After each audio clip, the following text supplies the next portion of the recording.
ಪರವಾಗಿಲ್ಲ 78 ವರ್ತ್ ಇದೆಯಲ್ಲ. ಇದು ಬರಬೇಕಾ? ಓಕೆ ಇಲ್ಲ ಸರ್. S24 ಅಲ್ಟ್ರಾ ಅಲ್ವಾ? ಹೌದು. ಕರೆಕ್ಟಾ? ನೋಡಿ ಸೀಲ್ ಎಲ್ಲ ಪ್ರಾಪರ್ ಆಗಿದೆ. Okay 12 GB 256 storage. ಓಕೆ ಎಷ್ಟು ಪೇಮೆಂಟ್ ಮಾಡಿದ್ರಿ ಸರ್ ಇದಕ್ಕೆ ಟೋಟಲು? 70 ಟೋಟಲ್ ಆಗಿ ಈಗ 78 ತನಕ ಆಯ್ತು. 78 ಚೇಂಜ್ ಆಯಿತು. ಪರವಾಗಿಲ್ಲ 78 ವರ್ತ್ ಇದೆಯಲ್ಲ. ಹಾಂ ಅಲ್ಟ್ರಾ ತಾನೆ? ಹೌದು.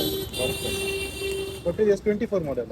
S24 ಅಲ್ಟ್ರಾ ಅಲ್ವಾ? ಹೌದು. ಆ್ಯಕ್ಚುಲಿ ಅದಕ್ಕೆ 134 ಏನೋ ಇದೆ. ಹೌದು, ಅರ್ಧಕ್ಕೆ ಸಿಗ್ತಾ ಇದೆ. ಮಸ್ತ್ ಸರ್. ನೋಡಿ ಸರ್, ನಿಮ್ಗೆ ಇದರಲ್ಲಿ ಸಿಮ್ ಎಜಿಪ್ಟರ್ ಟೂಲ್ ಇರುತ್ತೆ. ಓಕೆ. ಡೇಟಾ ಕೇಬಲ್ ಒಂದಿರುತ್ತೆ. ಓಕೆ. ಸೊ ನೋಡಿ, ಸೇಮ್ ಕಲರ್ ತಾನೇ ಆರ್ಡರ್ ಮಾಡಿದ್ದು. ನೋಡಿ, ಇಲ್ಲಿ ಸ್ಕ್ರಾಚಸ್ ಇಲ್ಲ, ಡೆಂಟ್ ಇಲ್ಲ, ಕ್ರ್ಯಾಕ್ ಇಲ್ಲ. ಓಕೆನಾ? ಸ್ಕ್ರೀನಲ್ಲಿ ಆನ್ ಮಾಡಿದ್ದೀನಿ, ಸ್ಕ್ರೀನ್ ಆನ್ ಆಗಿದೆ. ಚೆಕ್ ಮಾಡ್ಕೊಳ್ಳಿ. ಏನಾದರೂ ಫಿಸಿಕಲ್ ಡ್ಯಾಮೇಜ್ ಇದ್ದರೆ ನಾನು ಇವಾಗೆ ತಗೊಳ್ತೀನಿ. ಓಕೆ.